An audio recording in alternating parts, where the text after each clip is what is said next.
हमने लाल से कब पैसे लिए? तुमने हमें कभी देखा लाल से पैसे लेते हुए? माँ, और अगर मान के चलो गलती से ले भी लिए तो क्या? वो हमारा बेटा है,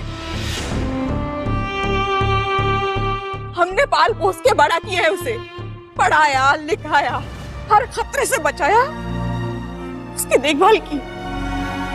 उसकी जिम्मेदारी बनती कि वो अपने माँ बाप का ख्याल रखे। वो क्या कर रहा है? तुमने हमारे लिए क्या किया?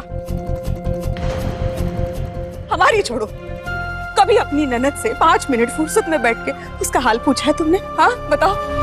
और अपनी सास के मुंह से ये सब सुनकर अब बिपाशा लाल की तरफ देखती है। क्या वो अब कुछ नहीं बोलेगा अपनी माँ को पत्नी के बचाव में? पर लाल कुछ नहीं बोलता। आज माँ अपनी भड़ास निकाल रही है। देखो, मैं सिर्फ और सिर्फ अपने पति पर निर्भर हूँ। ये हमारी सारी जरूरतें पूरी करते हैं। अप्पू की दवाइयाँ भी यही खरीद कर लाते हैं। मुझे किसी के भी सामने हाथ फैलाने की जरूरत नहीं है। हाँ, कभी कभी छोटोन मदद कर देते हैं, पर पता है उसके लिए वो पूरे घर में ढिंढोरा कभी नहीं पीटता। और अब बिपाशा सुनती है अपनी सास की ये शिकायतें जो वो आज तक सुनना पसंद ही नहीं करती थी। कभी अंजना के साथ बैठकर बातें तो क्या, हाल चाल भी नहीं पूछा था। घर के काम में तो हाथ बटाना दूर की बात रही। और ये बेचारा तो अपने खुद का भी खर्चा कभी कभी नहीं निकाल पाता, फिर भी हमारा ख्याल रखता है। और ये हमारा बेटा जिसे हमने पढ़ाया लिखाया, प्रोफेसर है, अच्छा खासा कमाता है, इसकी जिम्मेदारी है ना हमें संभालना, पर इसकी सारी जिम्मेदारियां छोटोन पूरी करता है।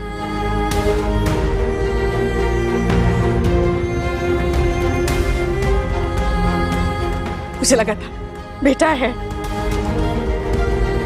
माँ बाप की सेवा करेगा, हमें खुशी देगा, पर एक पल की भी खुशी कभी इसने हमें अपने माँ बाप को नहीं दी। और आज अंजना बिलख बिलख कर अपने बेटे के बारे में क्या सोचती है सबके सामने जाहिर कर दी है।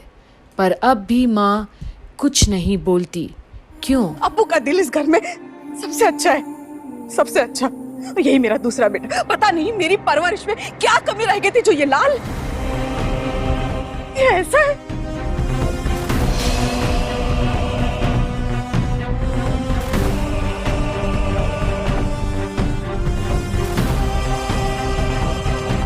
फिर से वही सब ड्रामा शुरू हो गया। अरे जरा सा कुछ बोलता हूं तो सबकी उंगलियां मुझ पर उठ जाती है। ये सब क्या है? लाल, तुम्हें भी इस घर में ये लोग शांति से नहीं जीने देंगे। हमने तो बहुत कोशिश की कि हम सब साथ रहे, खुश रहे, लेकिन नहीं। असल में तो कोई सच सुनना ही नहीं चाहता ना। और आखिर ये कौन सा सच की बातें कर रही है तनुजा? ऐसा नहीं है मिजुमोदी, जो कुछ हुआ उससे कोई खुश नहीं। अरे दादा तो घर पर थे ही नहीं। हाँ, लेकिन बड़ो मोदी क्या करती हूँ? लालोन आकर ये सब कुछ बोलकर चला गया, फिर भी उन्होंने उसे रोका, समझाने की कोशिश की, टोका भी। छोटन, मेरी भी बेटियां है। अगर उनकी हरकतें अप्पू जैसी होती ना तो मैं उनकी जान ले लेती। और अब तो तनुजा की ये बातें सुनकर सभी चौंकते हैं। जान तक लेने की नौबत तक बात आ गई यहाँ। और अब बाबलू और अंजना से और सहन नहीं होती। मैं प्रार्थना करूंगी तनुजा कि तुम्हारी बेटियां ठीक वैसी हो जैसा तुम सोचती हो, पर अप्पू सबसे अलग है, सभी जानते हैं, और इस सच्चाई को हम झुटला तो नहीं सकते ना। और अब मैं चाहती भी नहीं कि वो बदले, क्योंकि वो जैसी भी है मुझे पसंद है।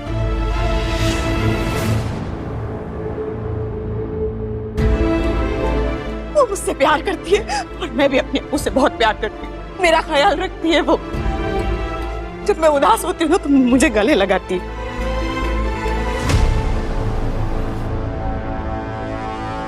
कभी मेरी तबीयत खराब हो तो मेरे पाँव दबाती है, और किचन में जब मैं काम करके थक जाती हूँ तो मेरे माथे से पसीना तक पहुँचती है वो।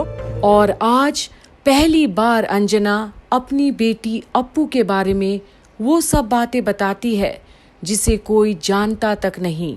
बस उन्हें तो वही दिखता है जो वो देखना चाहते हैं कि अप्पू सिर्फ खाना खाती है और सोना जानती है। किसी ने ये नहीं सोचा कि अप्पू के दिल में भी धड़कनें धड़कती है। मेरी अप्पू जैसी भी है मुझे पसंद है। माँ, मैंने अपना फैसला कर लिया है।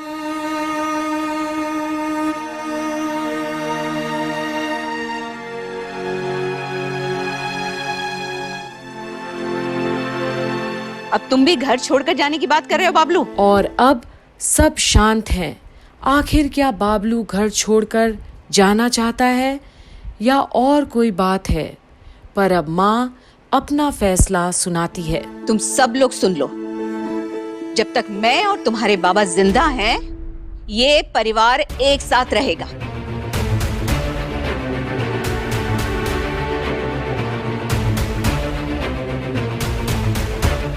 हाँ, हम लोग के जाने के बाद क्या होगा ये तो मैं अच्छे से देख रही हूं।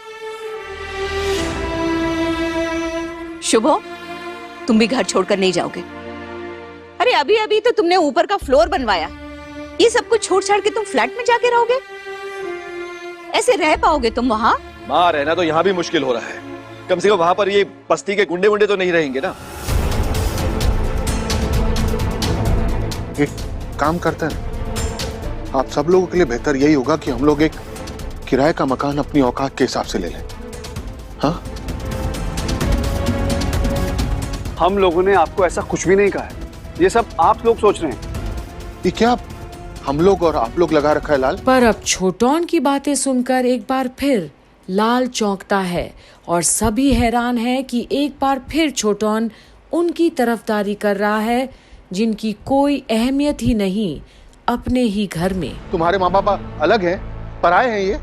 छोटौन, मैं कुछ भी बोलूंगा ना, आपको तो मुझसे प्रॉब्लम ही रहेगी, तो आप प्लीज रहने दीजिए, मुझे इस बहस में नहीं पड़ना है। फर्क कर रहे हो तुम लाल, इसलिए मुझे अपनी आवाज ऊंची करनी पड़ रही है।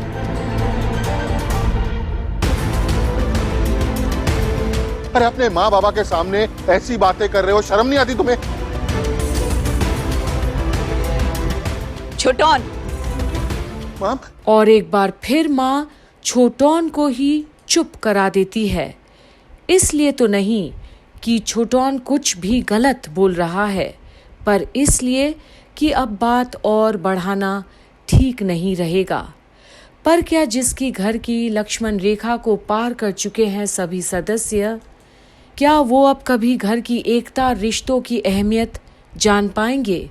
ये लोग तो बस्ती में रहने वालों को बदनाम करते हैं, पर आजकल के पढ़े लिखे बड़े लोग उनसे भी कहीं ज्यादा गए गुजरे होते हैं शायद। अब आपको क्या लगता है, कमेंट करके ज़रूर बताइएगा कंप्लीट बॉलीवुड के कमेंट सेक्शन में। और तब तक के लिए बने रहिए हमारे चैनल कंप्लीट बॉलीवुड पर और देखते रहिए सारी अपडेट्स यहीं पर।